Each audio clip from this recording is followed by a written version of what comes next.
In October 2022, the US imposed semiconductor export controls to maintain its technology lead over China.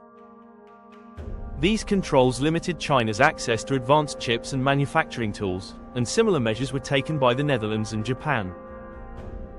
The rules marked a significant shift from previous tariff disputes, fully prohibiting transactions and disrupting technology supply chains.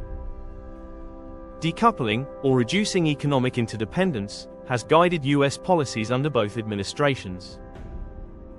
The US aims to restrict Chinese access to advanced tech, boost domestic manufacturing, and urge allies to less depend on Chinese supply chains.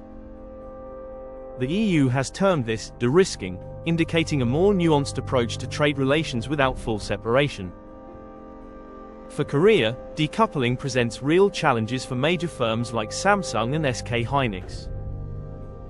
They received temporary US exemptions but face uncertainties that hinder planning. Companies must assess investments through a geopolitical lens, balancing reliance on the Chinese market against necessary access to American technology. This issue extends into electric vehicles, where Chinese firms face tariffs in Europe and the US while targeting other markets. A pattern of trade fragmentation is emerging. Korean automakers navigate these dual markets while competing with Chinese EVs. Smaller economies, including Vietnam and Turkey, are diversifying supply chains away from China.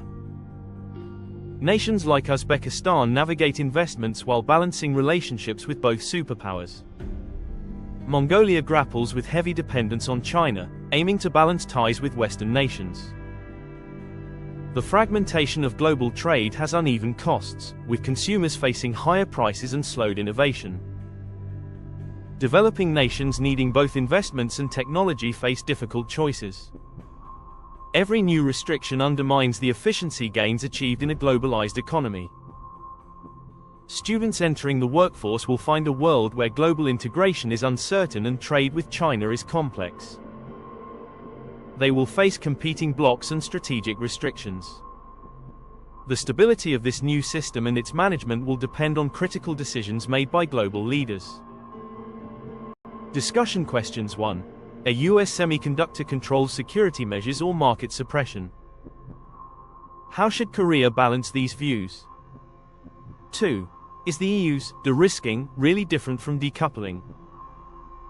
Which approach suits Korea better? 3.